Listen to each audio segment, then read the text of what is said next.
વાત કરીએ તો આવકમાં 17% ઘટીને 298 કરોડ થતી જોવા મળી છે અને નફામાં 20%નો ઘટાડો થયો છે.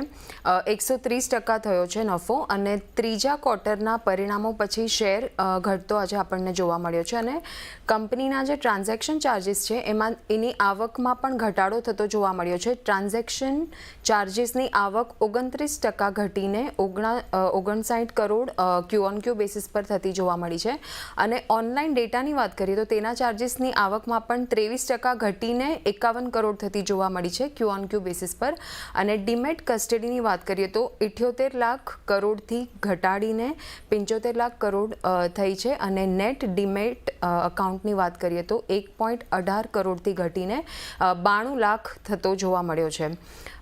કંપનીનો આઈટી ખર્ચમાં પણ વધારો થતો જોવા મળ્યો છે. 24 કરોડથી વધીને 30 કરોડ થતો જોવા મળ્યો છે. તો આજે આ બધા કારણોના લીધે આજે શેર આપણને ઘટાડા તરફ ટ્રેડ કરતો જોવા મળી રહ્યો છે.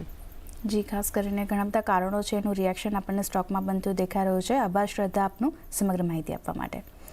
તો જે રીતે જોઈ રહ્યા છે, ખાસ કરીને રિઝલ્ટ્સના રિએક્શન અને ટ્રાન્ઝેક્શન ચાર્જ આવકમાં એક ઘટાડો જોઈ રહ્યા છે. ડીમેટ કસ્ટડી જે છે તેમાં પણ એક ઘટાડો છે એને કારણે કે CDSLનું કાઉન્ટર આજે એક દબાણ અહીંયા વધારે બનતું દેખાઈ રહ્યું છે. કુશ, અહીંયા કઈ રીતે વ્યૂ રાખી રહ્યા છો? જે લો બન્યા હતા 1325ના લો હતા, ત્યાંથી સ્ટોક રિકવર પણ થતો દેખાયો છે, પણ હજી પણ 10%થી વધુની નેગેટિવિટી CDSLમાં આપણને જોવા મળતી દેખાઈ રહી છે. કઈ રીતે વ્યૂ અહીંયા બની રહ્યો છે?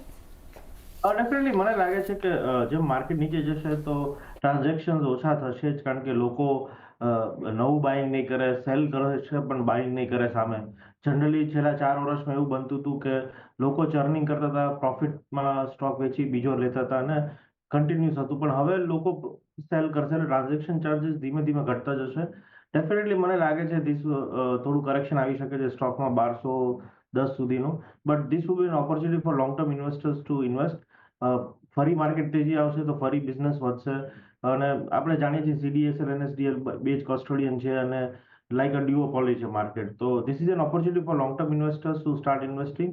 શોર્ટ ટર્મ ટ્રેડિંગ ના કરવું જોઈએ. દર ઘટાડે CDSL ને 2 થી 5 વર્ષના ઇન્વેસ્ટમેન્ટ માટે એક્યુમ્યુલેટ કરો. મને લાગે છે કે આવનારા 4 વર્ષમાં ટર્ન અરાઉન્ડ થશે.